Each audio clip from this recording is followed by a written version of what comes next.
Let's give you a live look this afternoon where Portland is looking at temperatures in the 90s, the first 90-degree day of the year, which means safety is top of mind when it comes to the heat and also wildfire risk. Thanks so much for joining us here at 5. I'm Stephanie Domerat. We have hot and dry conditions across the state. Let's get right to meteorologist Joe Ranieri, who's keeping a close eye on a wildfire in Central Oregon and also these hot temperatures. Joe? Yeah, good evening to you, Stephanie. I want to take you down to the Goose Hollow neighborhood in southwest Portland, where we're seeing a temperature right now of 94 degrees. We have the Timbers match taking place right now. We're looking at only the first 90-degree day of the year, but also record-breaking temperatures as well.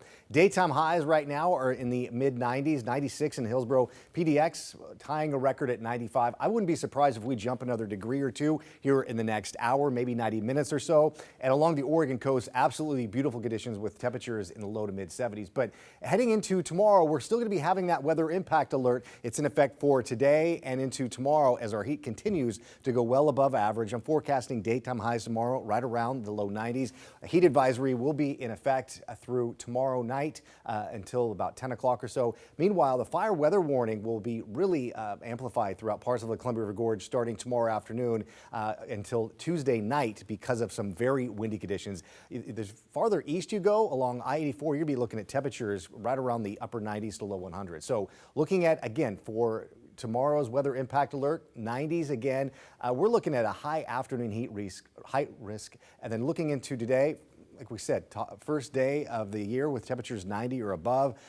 Temperatures this afternoon should be in the low 70s. Well, we went above that. 95 was the official high, and we could be seeing another round of 100-degree heat east side of the state. Currently, we're looking at temperatures right around the mid to the upper 90s. Absolutely hot out there. And right now, we're looking at, again, well above average temperatures for this time of year. We have this ridge of high pressure in place, and looking into tomorrow, we'll be looking at temperatures throughout the morning hours, right around 80 degrees by late morning. Again, I'm forecasting temperatures right around 94, 95 degrees tomorrow. And the other thing we're paying close attention to is that wildfire that broke out several hours ago over in eastern Oregon. It's the burning throughout central Oregon at this hour right now. And again, we're tracking a wildfire. It's the Sunnyside fire. We first reported it before 11 yesterday morning, about 5 miles north of Warm Springs. We have some video we want to show you. When it was first reported, it was already grown to 50 acres. As of this morning, it's at 750 acres. That's the latest check. It's not contained at this time. These are some photos of the response from the Warm Springs Fire Management. Aerial resources, including a helicopter and air tanker, were on the scene yesterday, dropping water and fire retardant. Crews also worked through the night. There's a level 1 evacuation notice for people living in the Webster Flat and Wolf Point. It's not known at this point what started this fire, but again, we'll keep you posted. But yeah, Stephanie, as we head into the next couple of days, fire danger is going to be very increasing throughout much of the state because we really haven't seen any rain so far this month, and that's going to hold true heading into this week as well. I'll talk more about your detailed forecast in just a few minutes. Not a good combination with these high temperatures, Joe. Thank you. And speaking of those high temperatures soaring in our area, folks are rushing to beat the heat in any way they can. Some businesses actually closed today out of safety precautions. Oaks Park shut down at 4 o'clock this afternoon out of concern for the health of its staff. John Adams has more on how people can have fun while staying safe in this heat. Portland area saw its hottest day of the year on Sunday, leading many to look for ways to stay cool. Some did just that at High Rocks Park in Gladstone. It's absolutely beautiful out here, blue skies, good weather, warm. Best place in town to jump off 2 sides of the river. The water temperature here remains pretty chilly. Some people might think it's a little bit cold, but when it's this hot outside, it's perfect to like get in, get yourself a little fresh and get out of the water, and you feel like you can actually function for another 15 minutes before it's hot. AMR lifeguards tell us more people have been coming to this popular summer destination over the last few weeks. It is getting pretty packed. It's just really crowded. Just make sure to be safe and have a good time, but be safe. With this being one of the first really hot days we've seen in Portland so far this year, health experts say it's even more important to look out for the signs of heat exhaustion and heat stroke because our bodies just aren't acclimated right now. Heat exhaustion is going to be where you start feeling like your heart is racing, maybe shallow breathing, excessive sweating, a little dizziness, a little nausea, potentially some vomiting there. Those are signs that your body's telling you got to get in the shade, got to start drinking some water. Dr. Richard Bruno with the Multnomah County Health Department says heat stroke is more serious. Your body starts to get confused. You maybe start getting some bad headaches. You may start having seizures. Those are medical emergencies. You want to call 911 right away. To stay safe, experts recommend wearing loose-fitting clothing, drinking plenty of water, and staying in the shade as much as possible. In Portland, John Adams, KGW News.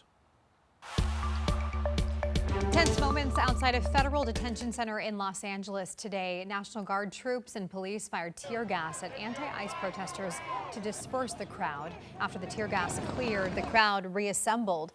Protesters chanted "ICE out of LA," referring to U.S. Immigration and Customs Enforcement. ICE has been carrying out immigration raids in LA since Friday. This is the third straight day of those demonstrations. In response, about 300 National Guard members arrived in Los Angeles today. President Trump moved to send 2,000 members to crack down on unrest and guard federal property there. Both Los Angeles Mayor Karen Bass and California Governor Gavin Newsom have objected to Trump's decision. As far as what I think it is, I mean, if we see danger to our country and to our citizens, we'll be very, very strong in terms of law and order. It's about law and order. President Trump's deployment marks the first time in 6 decades that a state's National Guard was activated without a request from its governor. Back in our area, Portland Fire and Rescue continues to investigate what it believes to be an arson case. Just before 6 this morning, firefighters were called to a duplex near Southeast 118th and Holgate. They found heavy smoke and fire coming from both floors of one of the units. They were able to put out the fire before it spread to any other units. Along the way, firefighters found evidence that the fire was intentionally set, so investigators are now asking people to keep an eye out for anything suspicious. A couple small fires that were never reported to 911. They were just extinguished by passerbys, and people went about their day. That, you know, if there was additional fires within this area of 118th and Holgate, our investigators would like to know so that we can start canvassing those neighborhoods and hopefully get some more video or witnesses that may have seen the subject responsible for that, and it may ultimately lead to a resolution for this case. Police did arrest someone following reports of a suspicious person, but they were released. If you know anyone or have any information about someone traveling through this area between 5:30 and 5:50 this morning, you're asked to call the number on your screen. That's 503-823-FIRE. The interstate highways surrounding Portland are sometimes referred to like welcome mats for the city. That's according to city and state workers who spent the day overseeing the closure of Interstate 84 westbound lanes as crews wiped out graffiti and performed some needed maintenance. Libby Dowsett takes a look. It's out with the old and in with the new as highway crews blocked off westbound lanes of I-84 for some spring cleaning. An eerie sight having the lanes empty at midnight as highway crews rolled out a fresh coat of paint.